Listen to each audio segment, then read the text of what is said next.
지명하여 불렀나니 너는 내 것이라 두려워 말라. 내가 너를 구속하였고 너를 지명하여 불렀나니 너는 내 것이라. 내가 불가운 대로 지날 때 내가 함께하리라. 내가 불가운 대로 행할 때 너를 보호하리니 두려워 말라. 내가 너를 구속하였고 너를 지명하여 불렀나니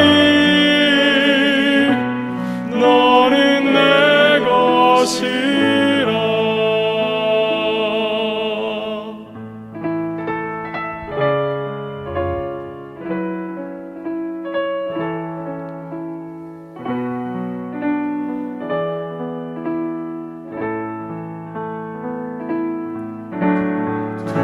두려워 말라. 내가 너를 구속하였고 너를 지명하여 불렀나니 너는 내 것이라. 네가 불가운 대로 지날 때 내가 함께하리라. 내가 불가운 대로 행할 때 너를 보호하리니 두려워 말라. 내가 너를 구속하였고 너를 지명하여 불렀나니 너는 내 것이라. 너를 지명하여 불렀나니 너는 내 것이라.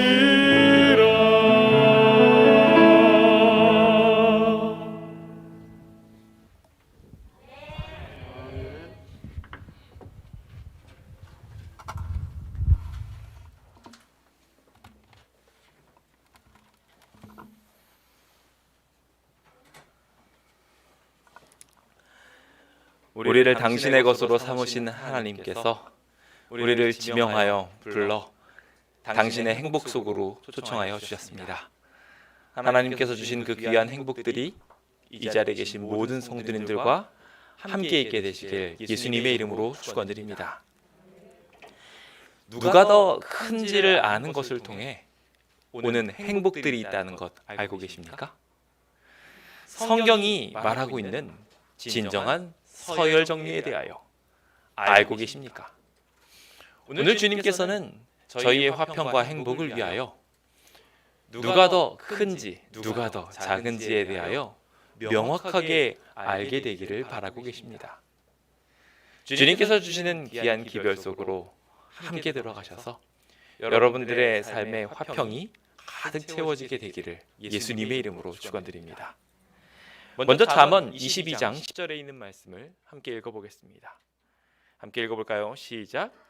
거만한 자를 쫓아내면 다툼이 쉬고 싸움과 수욕이 그치느니라.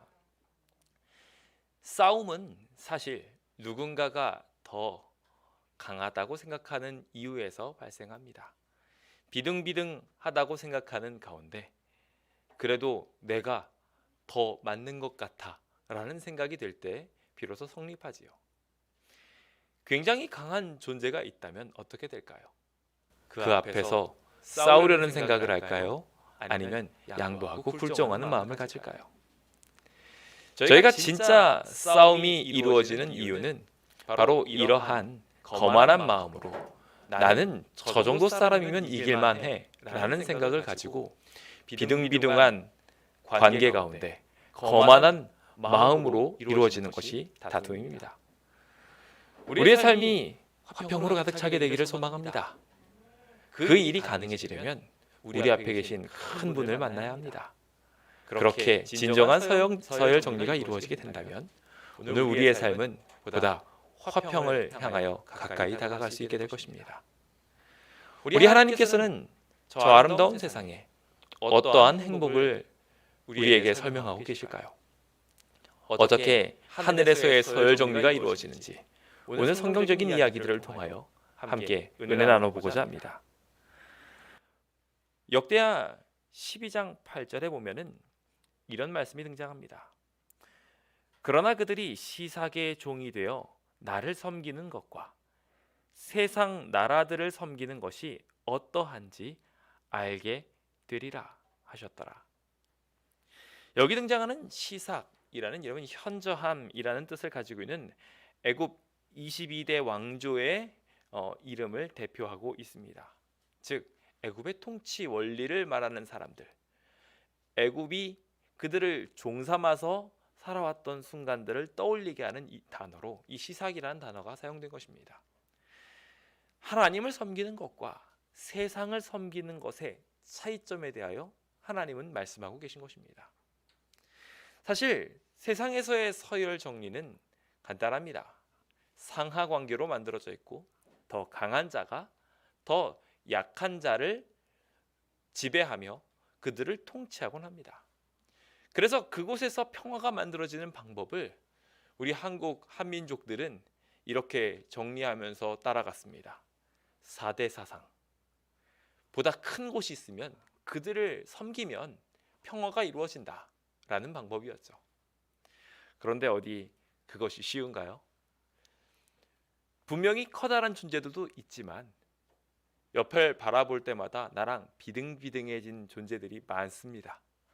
그러다 보니까 평화가 만들어지기는커녕 오히려 자기네들끼리 뭉쳐서 당파 싸움을 하고 오랜 역사의 암흑기로 들어가 버리고 말았습니다. 도리어 자신의 주체 사상은 사라지게 되었고 더 큰 사람들한테 기대려는 연약함만 남게 되었습니다. 세상의 서열 정리는 이와 같이 보다 큰 사람이 약한 사람을 억압하는 가운데 약한 사람들은 약한 사람들끼리, 강한 사람들은 강한 사람들끼리 다툼을 조장하며 불화를 만드는 세상입니다. 여러분은 행복을 바라십니까? 죄송합니다. 행복을 바란다는 이야기에 답이 없으셔서 놀랐나 봅니다. 모두 행복을 바라시죠? 우리가 행복 안에서 기쁨으로 살아가는 과정들이 하나하나 성경을 통하여 밝게 깨달아질 필요가 있습니다. 여기 하나님께서는 역대하 12장에 있는 말씀을 통하여 오늘 이상하네요. 계속 재채기가 나오려고 합니다. 주님께서는 그 평화 사상에 대하여 보다 잘 알고 비교하게 되기를 바란다고 설명하고 있습니다. 창세기 25장 23절에 보면은 하나님께서 하시는 특별한 방법이 여기 존재하는 것을 보게 됩니다. 한날 항시에 태어난 형제가 있었습니다. 그 두 형제가 각기 다른 특성들을 가지고 있었습니다. 하나는 집안일을 도우는 것을 좋아했고 다른 하나는 나가서 사냥을 하는 것을 좋아했습니다. 한 사람은 조금 더 강한 힘을 가지고 있었고 다른 한 사람은 약간 여리여리하니 모든 사람들을 돌봐주는 성향을 가지고 있었습니다. 이 두 백성에 대하여 창세기 25장은 흥미로운 예언을 하고 있습니다. 이 족속이 저 족속보다 강하겠고 큰 자가 어린 자를 섬기리라. 참 흥미로운 기록입니다. 로마서 9장 12절로부터 등장하는 말씀을 보면 리브가에게 이르시되 큰 자가 어린 자를 섬기리라 하셨나니 기록된 바 내가 야곱은 사랑하고 에서는 미워하였다 하심과 같으니라. 그런즉 우리가 무슨 말을 하리요? 하나님께 불의가 있느냐? 그럴 수 없느니라. 자, 여기 굉장히 특이한 상황에 대하여 설명합니다. 하나님께서 야곱은 사랑하고 에서는 미워했대요. 이게 성경상의 합당한 이야기처럼 보이십니까? 왜 이런 상황이 생겨나게 되었고 왜 이런 차이가 만들어지게 된 것일까요? 하나님께 불의가 존재할 수 있을까요? 우리가 종종 세상적 시야를 가지고 하나님을 바라보는 바람에 하나님에 대하여 오해하는 경우가 있습니다. 그런 마음가짐을 가지고 교회 생활을 또한 살아가다 보니 안타깝게도 교회 생활 속에서도 불화를 조장하게 되는 경우들이 많습니다. 제가 저희 아이들한테 종종 하는 말이 있습니다. 아이들이 다툴 때마다 아이들에게 설명합니다. 형은 동생한테 양보하고 동생은 형한테 순종하렴. 그러면 다툴 이유가 없단다. 그렇습니다. 하나님께서 바라시는 방향은 모두가 각자의 위치에서 자신이 할 수 있는 일들을 수행해 나가는 것입니다. 두 족속이 더욱 차이가 극명해질 만큼 벌어지면 그것을 메울 만큼 더 깊이 사랑하면 그 관계는 더욱 아름답게 만들어지게 될 것입니다. 큰 자가 어린 자를 섬기리라 한 이 예언에는 단순히 야곱에게 메시아적 사상이 넘겨지게 되는 것 이상으로 하늘의 어떠한 섭리와 구원에 대한 분명한 이야기들이 기록되어 있습니다. 우리가 이것을 바로 이해하고 바로 목표를 삼게 된다면 성경의 바른 해석도 가능하리라 생각합니다. 주님께서는 누가복음에 기록되어 있는 안타까운 제자들의 모습들에 대하여 분명하게 보여주고 계십니다. 제자들이면 예수님을 따라가고 예수님께 가장 가까이서 배움을 받은 사람들입니다. 그렇다면 그들은 화평해야 되지 않을까요? 그런데 예수님의 가르침이 더욱 절정을 향하여 치달으면 치달을수록 제자들 사이는 더욱더 안 좋아졌습니다. 왜 그럴까요? 그 이유에 대하여 누가 더 크냐라는 변론 때문이었다고 성경은 기록하고 있습니다. 흥미롭게도 9장에 등장했던 이야기들이 계속 전쟁으로 이어져서 마지막으로 치닫고 있는 그 상황인 22장에 이르러서까지 그들 사이에 또라고 기록하고 있어요. 한 번 했던 이야기가 아니라 계속 누가 더 크냐라는 다툼이 벌어진 것입니다. 오늘 우리의 삶에도 이러한 다툼이 계속 일어납니다. 그래서 내가 더 크다고 생각하는 바람에 누가 나를 나무라면 버럭하고 화를 냅니다. 남을 나무라는 이유도 마찬가지입니다. 내가 더 크다고 생각해서, 내가 더 잘했다고 생각해서 나무랍니다. 이 정신은 아주 명확한 사단의 정신을 표현하고 있습니다. 이사야서 14장은 그가 가진 정신을 분명하게 우리한테 설명하죠. 내가 내 마음에 이르기를 내가 하늘에 올라 하나님의 뭇별 위에 내 자리를 높이리라. 그는 지극히 자기를 높이려는 욕망 가운데 살았습니다. 그래서 이 세상을 전쟁터로 만들었습니다. 그 비극이 우리를 현재의 삶으로 이끌었고 그 정신이 지금도 우리를 서로 핥히고 다투게 만들고 있는 것입니다. 이제 우리는 이 관계 회복으로 들어가야 합니다. 큰 자가 작은 자를 섬기고 작은 자가 큰 자를 섬기는 그러한 진정한 관계로 말입니다. 그 화목이 이루어진 모습이 우리가 잘 알고 있는 것처럼 야곱과 에서가 이루어진 사랑 관계 속에서 만들어지게 됩니다. 에서도 자신의 위치에서 에돔 족속의 조상이 되어가며 아주 강력한 힘을 갖게 됩니다. 세일산 지방에서 에서 하면은 다 알아줄 만큼 그는 굉장히 강력한 지휘권을 갖게 됩니다. 그도 강한 자였습니다. 주님께서는 야곱에게 축복하셨고 그도 큰 때를 이루도록 하셨습니다. 야곱도 사실 강한 자였습니다. 그 두 강한 자가 맞부딪히게 되면 어떻게 되었을까요? 아마도 동족 상잔이 이루어졌을 것입니다. 그런데 하나님의 크신 은혜를 받은 야곱이 야복강가에서 그의 마음을 완전히 주님 앞에 굴복하게 됩니다. 그리고 그는 새로운 사람이 됩니다. 분명히 그에게는 메시아적 사명과 장자의 권한이 있었지만 그것을 더 이상 주장하지 않습니다. 누가 장자인지 말해보고 누가 상속자인지 말해보자라고 다투려고 하지 않습니다. 그것을 가지고 누가 옳은지를 증명하고자 하지 않습니다. 나와서 자신의 연약함을 그대로 보여주며 상대방을 섬기는 자세를 취할 때 비로소 그들은 하나님의 얼굴을 만나는 것 같았다는 화목을 이루게 됩니다. 혹 우리의 사회 속에 다툼이 많습니까? 우리의 가정 가운데 불화가 자꾸 조장되고 있습니까? 그렇다면 오늘 이 잘못된 이해에서 파괴된 공동체를 회복하기로 결심해 봅시다. 다툼에서 벗어날 진정한 서열 정리는 우리 예수님의 귀한 교훈 가운데 있습니다. 주님께서 창조주의 능력을 가지신 말씀이셨음에도 불구하고 그가 육신이 되어 우리 가운데 거하시고 독생자가 되시고 은혜와 진리를 충만하시게 하기 위하여 자기 목숨까지 내어주셨던 그 진정한 예수님의 모범, 그것이 오늘 우리에게 있게 된다면 시편 22편 26절의 말씀처럼 겸손한 자는 먹고 배부를 것이며 여호와를 찾는 자는 그를 찬송하게 될 것이다라는 그 귀한 기적이 오늘 우리의 삶의 노래로서 아로새겨지게 될 것이라 생각합니다. 그럼 함께 이 행복 실천을 위하여 어떻게 관계 정립을 하면 좋은지 서열 정리에 대하여 함께 해보도록 하겠습니다. 첫 번째, 주님께서 이 땅에 오셔서 교훈하셨던 것 중에 하나는 어린아이와 같은 사람이 큰 사람이다 라는 것이었습니다. 마태복음 18장 4절입니다. 함께 읽어볼까요? 시작. 그러므로 누구든지 이 어린아이와 같이 자기를 낮추는 사람이 천국에서 큰 자니라. 하늘에서 가장 큰 관심의 대상은 낮은 사람입니다. 이것을 천연계는 분명하게 보여주고 있습니다. 높은 곳에 있는 것들은 계속해서 낮은 곳으로 내려오려고 합니다. 그럴 때 비로소 그것을 통하여 순환이 만들어지게 되지요. 물이 끊임없이 밑을 향하여 내려가면서 모든 것을 씻기고 깨끗하게 만드는 것처럼 모든 만사의 관심 주제는 낮은 곳을 향하게 되어 있습니다. 그것이 하늘의 법칙이에요. 그런데 안타깝게도 인간의 욕망은 이것과 반대로 스스로 높은 곳을 향하여 달려가려고 합니다.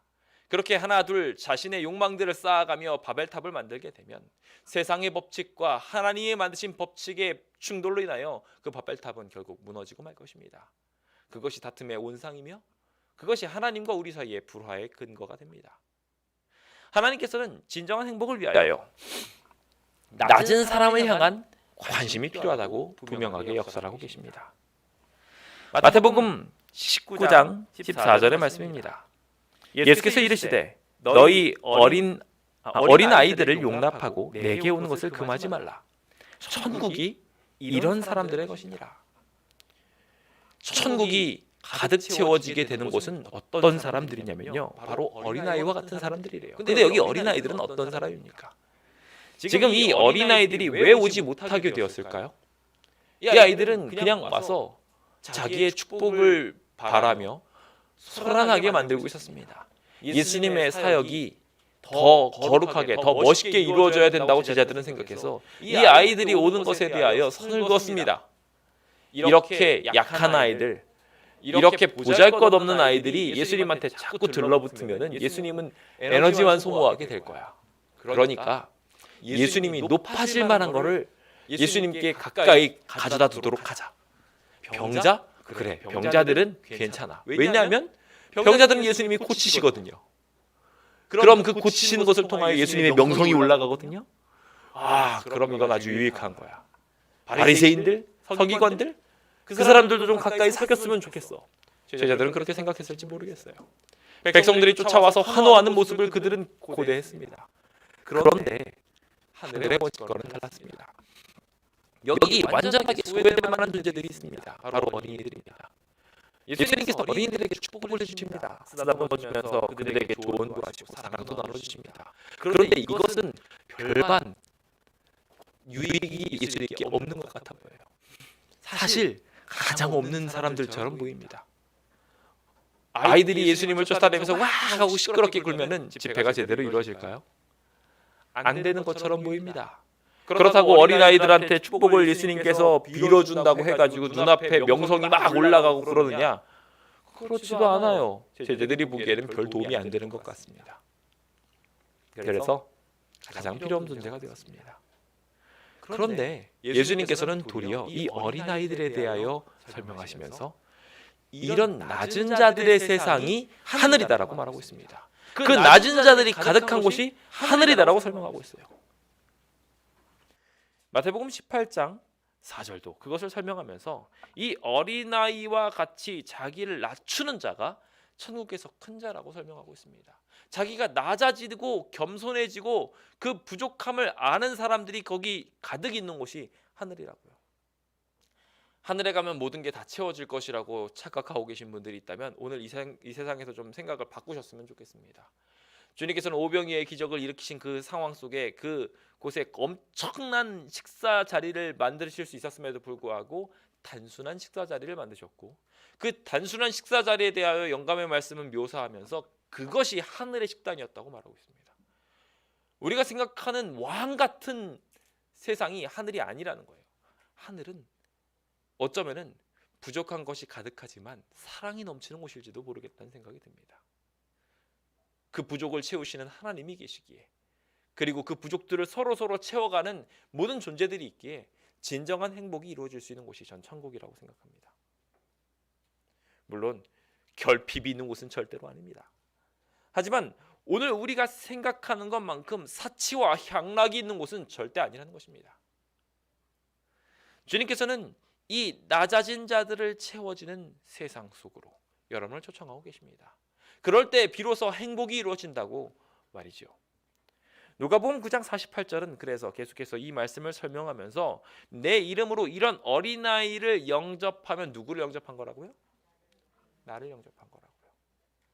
여기서 우리 중에 가장 연약한 자가 큰 자가 되는 이유에 대하여 아시겠죠?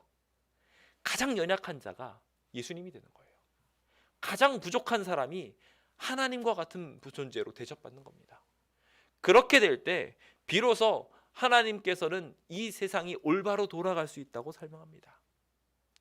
주님께서는 그것을 이 땅에서도 만들라고 말씀하시며 마태복음 25장에 재림을 준비하게 하시는 가운데 말씀하시기를 너희가 여기 내 형제 중에 지극히 작은 자 하나에게 한 것이 곧 내게 한 것이다 라고 이야기하며 그 지극히 작은 자 한 사람이 하나님처럼 높여져야 된다고 하나님처럼 소중하게 여겨져야 된다고 그래야 비로소 행복과 평화가 만들어질 수 있다고 우리한테 설명하고 있습니다. 그 행복의 깨달음이 오늘 우리 안에 있게 되기를 예수님의 이름으로 축원드립니다. 오늘 여러분들의 가정을 떠올려 보십시오. 여러분들의 사회를 한번 떠올려 보십시오. 누가 가장 약한 자인지 누가 가장 소외된 자인지 우리 학교에서 왕따는 없는지 우리의 부서 속에서 외면받고 있는 사람은 없는지 우리의 사회 속에 매몰되어 있는 사람들은 누구인지 곰곰이 생각하며 그 사람을 가장 큰 사람으로 만들어 주려고 노력하는 가운데 우리 모두 주님을 닮아가게 되기를 예수님의 이름으로 축원드립니다. 첫 번째로 주님께서 천국에서 가장 큰 사람이 바로 이렇게 낮아 있는 존재, 약한 존재라고 설명하셨다면 두 번째는 조금 다른 위치에 있는 사람임을 보게 됩니다. 앞서 있었던 모습이 어떻게 보면 외견상 연약해 보였던 야곱과 같은 사람이었다면 두 번째 있는 사람은 에서와 같은 위치에 있는 사람일 수 있습니다. 그런데 에서의 형질과는 다르게 조금 다른 특별한 형질이 이 안에 있음을 보게 됩니다. 그의 특징을 저는 이렇게 정리해 봅니다. 섬기며 행동하는 사람이다 라고 말입니다. 마태복음 23장 11절입니다. 함께 읽어볼까요? 시작.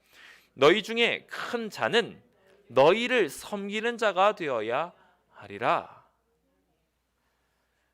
하늘에서 가장 인정받는 사람은 바로 봉사하는 사람입니다. 누가 더 많이 봉사하느냐? 누가 더 많이 사랑을 나누냐가 가장 높은 사람의 척도가 된다는 것입니다. 이 사람이 정말 귀한 사람이면 귀한 사람일수록 더 많이 봉사합니다. 더 많이 나눠줍니다. 그럴 때 비로소 그 사람이 큰 자라고 일컬음을 받게 됩니다. 세상에서의 방향은 조금 다르지요. 많은 것을 소유하고 그것을 가지고 압제하면 압제할수록 더 큰 사람이라고 말합니다. 권력을 많이 가지고 가진 게 많을수록 그들이 더 명예에, 욕망에 충실한 것으로 인하여 명예를 획득하게 됩니다. 그런데 말입니다. 하늘은 달라요.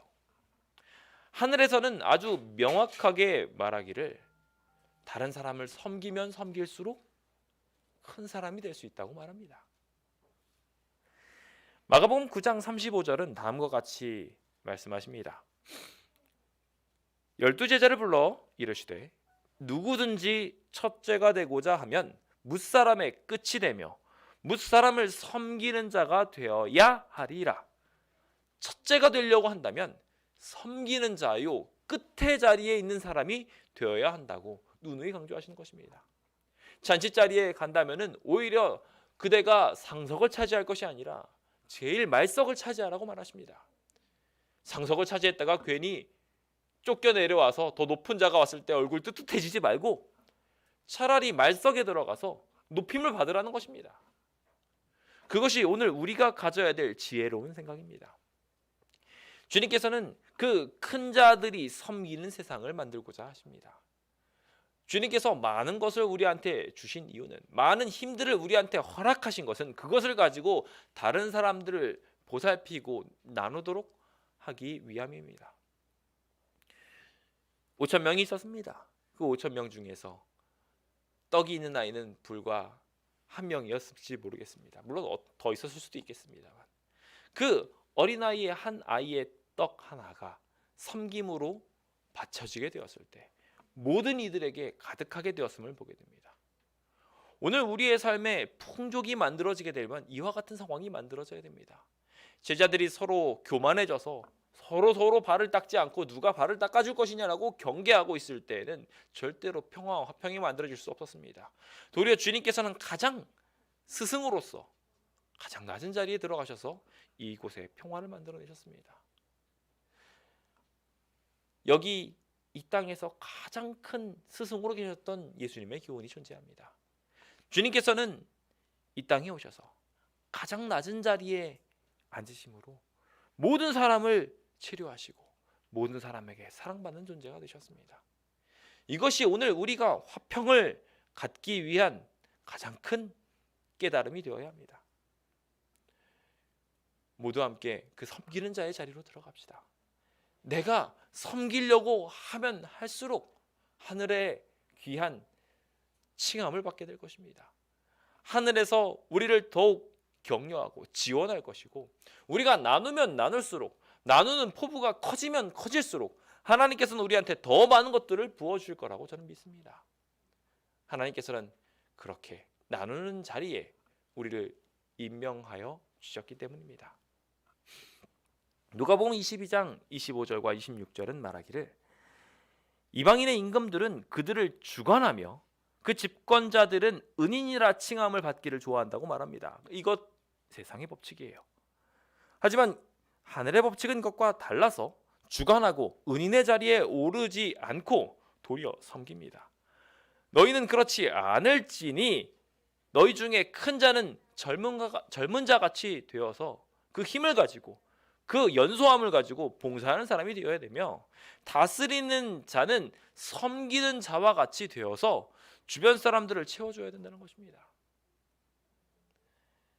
오늘날 우리는 어떠한 삶을 소망하고 어떠한 삶을 향하여 나아가고 계십니까? 보다 공부를 잘해가지고 학업 성취도를 높이고 돈 많이 버는 직장으로 가가지고 아랫사람들 많이 거느리고 좀 편안하게 사치와 향락을 누리면서 살기 원하십니까? 여러분들이 꿈꾸는 세상은 없습니다. 그곳에 가면 여러분들보다 분명히 강한 존재가 있습니다. 그리고 그들과 함께 치고받고 싸우면서 또 그곳에서 다투고 힘들게 보내게 될 것입니다. 우리가 아무리 올라가도요, 우리나라의 정점이 대통령이 되어도요, 미국의 정점이라고 할 수 있는 미국 대통령이 되어도요, 거기서 불편함이 있습니다. 다툼이 있고요. 그것으로는 절대로 우리의 화평을 누릴 수 없습니다. 우리가 진짜 화평해지고 행복해지기 위해서는 하나님의 모본을 따라 주님 앞에 스스로를 낮추는 것입니다. 서로 낮아져서 봉사하고 섬기는 가운데 내가 해야 될 위치가 압제하는 위치가 아니라, 은인이라 칭함받는 위치가 아니라, 나한테 은혜를 받았다고 말하지 않더라도 그들에게 순수하게 우리의 사랑을 증거할 수 있는, 사랑을 마음껏 줄 수 있는 사람, 섬기는 사람이 되는 것이 행복의 비결인 것입니다. 오늘 우리의 삶이 이와 같은 귀한 섭리 가운데 있게 되기를 예수님의 이름으로 축원드립니다. 저는 마지막으로 하늘에서 높임을 받는 또 하나의 인물이 있음을 설명드리고 싶습니다. 바로 말씀을 준행하는 사람들입니다. 시편 91편 14절은 다음과 같이 우리한테 설명합니다. 함께 읽겠습니다. 시작. 하나님이 이르시되 그가 나를 사랑한즉 내가 그를 건지리라. 그가 내 이름을 안즉 내가 그를 높이리라. 주님과의 관계에 있어서 우리가 하나님을 알면 알수록, 그래서 하나님을 더욱 깊이 사랑하고 그 관계가 깊어져서 닮아가면 닮아갈수록, 즉 말씀을 준행하면 준행할수록 하나님께서는 그를 건지시고 높여주시겠다고 약속하신 것입니다. 창조주의 형상을 가장 회복하는 자가 천국에서 가장 높은 자입니다. 하나님을 가장 많이 닮은 사람, 얼마나 가슴 벅찬 이야기입니까? 오늘 이 자리에 그런 분들이 가득 있게 되기를 예수님의 이름으로 축원드립니다. 계명 중에 지극히 작은 것 하나라도 버리는 사람, 그래서 그것을 지키지 않아도 괜찮다고 가르치는 사람, 순종하지 않고 순종하지 않아도 된다고 주변 사람들한테 증거하고 다니는 사람은 하나님의 법 위에 있어서 하나님의 법보다 뛰어난 존재가 아니라고 설명합니다.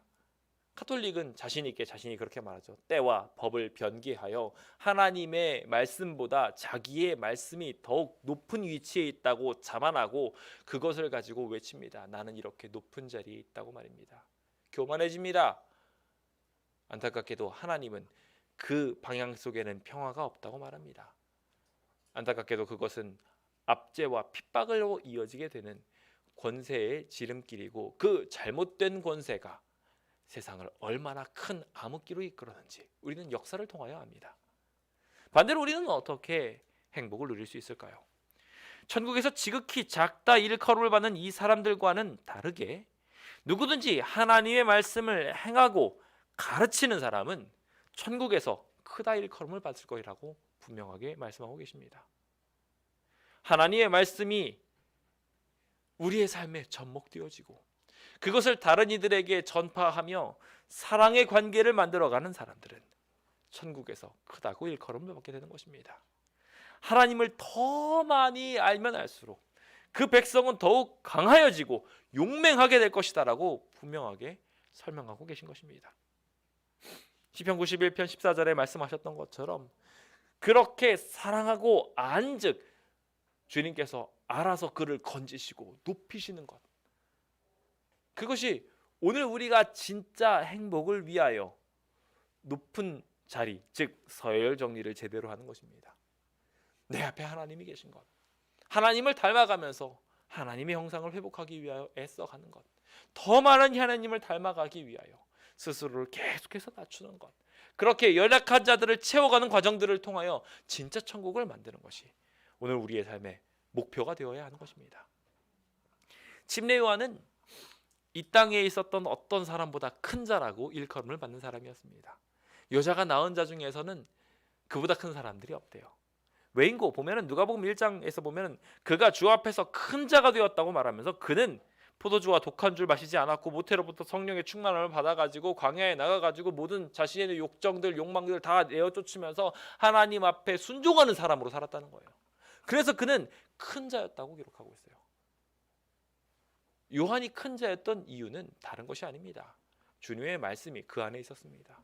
주님의 성령이 그 안에 있었어요. 성령과 함께 동행하면서 끊임없이 자기 자신도 회개하며 다른 이들을 회개로 이끄는 자가 바로 그였습니다. 그렇게 예수님을 자신의 삶으로 드러내고 예수님이 올 수 있도록 예수님의 길을 평탄하게 만드는 것이 그였기에 그는 주 앞에 가장 큰 사람이 될 수 있었던 것입니다. 말씀을 따르는 사람, 말씀을 순종하는 사람은 이와 같이 주님이 다른 사람의 마음속에 임재할 수 있도록 만드는 귀한 직분을 가지게 됩니다. 그럴수록 주님께서는 그들을 큰 자라고 말씀하시며 하나님의 축복을 그에게 부어주십니다. 참 흥미로운 것은요, 하늘나라 가면요, 하늘에 있는 자들은 다 아주 작은 자라 할지라도 이 요한보다 더 깊이 말씀을 준행할 수 있을 거라고 기록하고 있어요. 그래서 그들이 더 큰 자라고 말한 겁니다. 오늘 이 자리에 계신 모든 성도님들의 삶 속에 이와 같은 예수 그리스도의 마음이 품어지게 되기를 주님의 이름으로 축원드립니다. 주님의 마음을 품음으로 말미암아 이 모든 기적들이 일어날 수 있습니다. 연약한 자들을 보고 그들을 사랑하고 또한 내가 섬기는 자가 되어서 그들을 봉사하며 주님이 연약한 자 가운데 거하시고 섬기는 자 가운데 거하시는 모든 기적들을 보는 말씀을 온전히 이해한 사람, 말씀이 삶에 완전히 체득된 사람이 될 수 있게 되는 것입니다. 부디 이 자리에 계신 모든 분들이 그러한 사람이 되어서 행복을 실천하는 주의 백성 되시길 예수님의 이름으로 축원드립니다. 작은 자를 하나님처럼 보살핀다면, 가장 많이 섬기는 사람이 대접받는 사회가 된다면, 하나님을 닮는 것을 영광으로 여기는 그런 세상이 된다면, 하나님을 닮아가는 그 과정들을 통하여 우리의 가정은, 우리의 이웃은 더욱 화목해지고 행복해질 수 있을 거라고 생각합니다.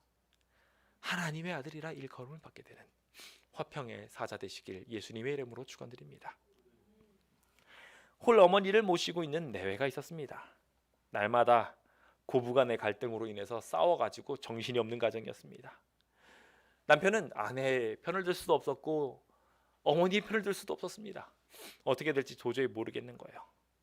어느 날 그는 좋은 꾀를 내어서 밤 한 마를 사가지고 와서 아내한테 가져다 줍니다. 여보, 당신이 어머님과 싸우는 걸 더 이상 볼 수가 없구려. 당신이 죽든지 어머니가 돌아가시든지 해야지 안 되겠어. 그러나 젊은 당신이 죽어서야 되겠어. 그래서 오늘 감쪽같이 어머니를 앓지도 않고 돌아가시게 하는 좋은 약을 가지고 왔으니 꼭 내 말대로 하시오. 그러면서 밤을 내줬습니다. 이거 밤이 아니에요?